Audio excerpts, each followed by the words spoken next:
Today we are touring what many people call the prettiest small town in Canada, Niagara-on-the-Lake. It has one of the warmest climates in Canada, and you can often even wear shoes in winter. It is a gorgeous small town with a population of 19,000 and was definitely on our list of contenders for a place to call home. We are not the only ones interested in Niagara-on-the-Lake, as the population has grown 9% over the last 5 years. Keep watching, as today I'll show you the pros and cons of living in Niagara-on-the-Lake and show you the types of home you can get for your money. And be sure to stay to the end to find out why we didn't move to this beautiful town.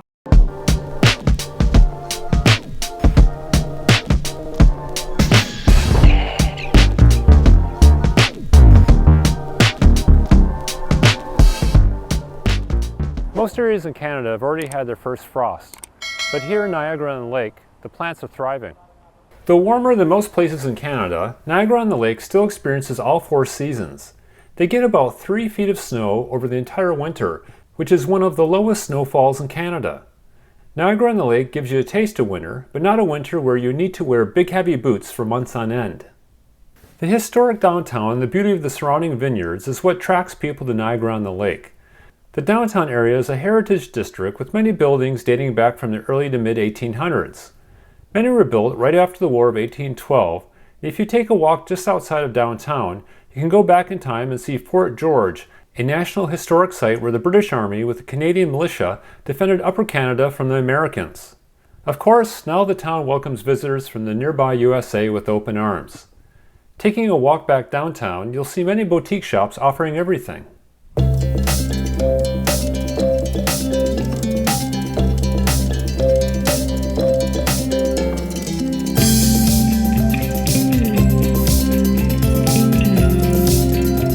The downtown is more tailored to tourists than locals though. Parking was almost impossible to find, and if you want to nip in for a coffee with friends, you'll need to factor in the price of parking. If we move there, I could see that becoming very frustrating. Niagara-on-the-Lake is also quite safe, with overall crime rates 53% lower than the national average. And I am talking about the national Canadian average, which is substantially lower than the US average. Obviously you can't keep your doors unlocked, but the likelihood of being the victim of a crime is relatively low here. In addition to having some of the warmest winters in Canada, Niagara-on-the-Lake has warm summers with one of Canada's longest growing seasons. It's perfect for growing produce that can't be grown elsewhere in many parts of Canada, including lots of tasty fruit, like peaches, pears, plums, prunes, cherries, strawberries, and raspberries. But of course, if you like your fruit fermented, you'll be happy to know that the town is surrounded by 28 wineries.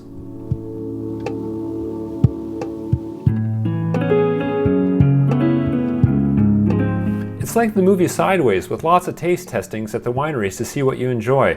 But as always, get someone else to drive you home if you've had too much to drink. Reds, whites, ice wines, there's a wine for everyone. If you haven't tried ice wine, you should give it a try. Ice wine is made from grapes left on the vine past the typical harvest season until the temperature dips to approximately -8 degrees Celsius. Once frozen, they are carefully handpicked and processed immediately. Ice wine production is a time-sensitive, labor-intensive process. The freezing of the grapes concentrates the sugar and minerals in the grape, resulting in a complex liquid with a perfect balance of acidity and sweetness. It is often served as a dessert wine. They even hold an ice wine festival in January where the main street is closed to traffic. They have ice sculptures, music, food, and of course, ice wine tastings. If you move to Niagara-on-the-Lake, there'll be plenty of things for your guests to do. Take a look at the Wayne Gretzky Winery, for example. There's a distillery, wine tasting, beer garden, restaurant, plenty of things for them to do. Wayne Gretzky Estates even has a skating rink in the winter. You can also take your guests to nearby Niagara Falls with its many attractions, go golfing, or spend days biking through the vineyards to do more wine tastings. As there is so much produce grown here, naturally farm-to-table dining is the norm. In addition to the numerous restaurants downtown, many of the wineries have one-of-a-kind restaurants where you can look out over the vineyard while enjoying your meal. Imagine going out for supper enjoying a dish made with local heirloom tomatoes and peaches, and it's drenched with aged balsamic and olive oil. Yum! Now pair that with a local Chardonnay and you'll wish you had moved here sooner. The Peller Estates Winery even has a Winter Luxe Lounge where you can eat outside on their heated patio, complete with cozy blankets, and then gather around your private fire pit to roast handcrafted ice wine marshmallows.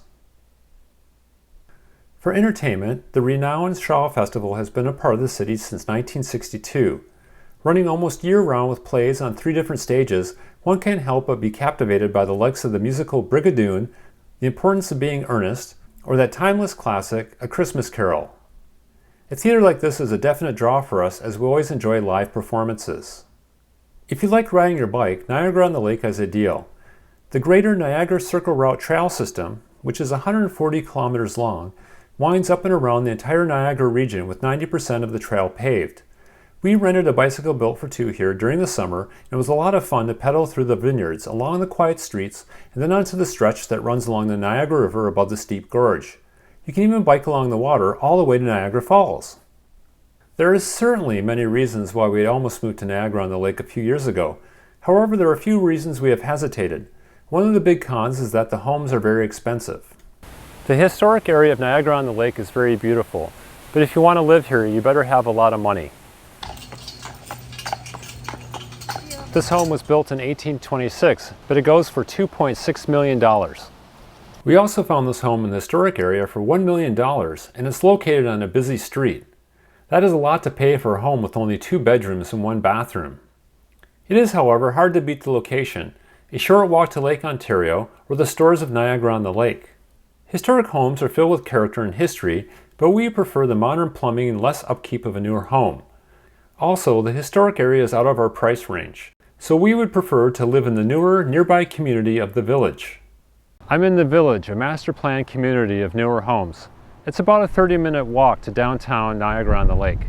We seriously considered living in The Village. It's like the Truman Show, the picture-perfect Canadian town you'd find only in your dreams with walkable streets, small parks, and beautiful homes. You can get a newer home in a well-groomed neighborhood. It tends to attract seniors as the lots are small to non-existent and there aren't any schools nearby. It has a mix of homes with a diversity of architecture and a few stores and restaurants. It is surrounded by wineries. They even have a farmer's market in the summers with many community events. A community this clean and picturesque, of course, will come with rules. What do you think? Could you live somewhere like this? Let us know in the comments. We found this townhome for sale in The Village for just under $1 million. It is located directly across from a winery. It is 1,600 square feet with 3 bedrooms and 4 bathrooms with a fully finished basement. Unfortunately, it is a bit close to a busy road, so you would likely hear traffic noise. Single-family homes on quieter streets can sell for twice this amount. We decided to see what was available in a more affordable price range. We found this 2-bedroom, 1-bath home a little further from the historic area for $700,000. Once again, that is still a lot of money compared to what you can get in other nearby cities. Another thing that concerns us about living in Niagara-on-the-Lake is the large number of Airbnbs and bed and breakfasts. Now, they are great for visitors, but we really don't want to live next door to one. We prefer somewhere where you can get to know your neighbors and build community. And of course, a visitor is not as likely to worry about making a lot of noise when you're trying to sleep. Another controversial topic is that a lot of the wineries and inns are not locally owned. They have been bought up by foreign-owned corporations.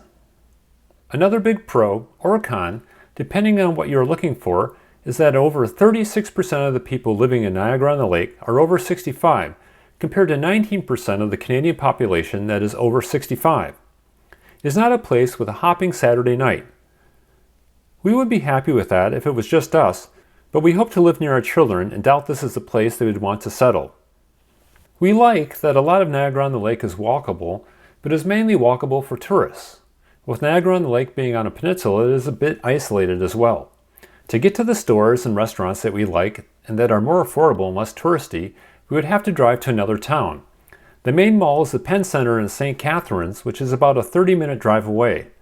There is also the Outlet Collection at Niagara, or all the great shops in Buffalo about an hour away across the border. Unfortunately, to get to any of these places, you will need a car as Niagara has limited public transit. If Niagara-on-the-Lake isn't quite right for you, stay tuned for my video next week about a place with all the advantages of Niagara-on-the-Lake, but with more affordable housing and a younger population.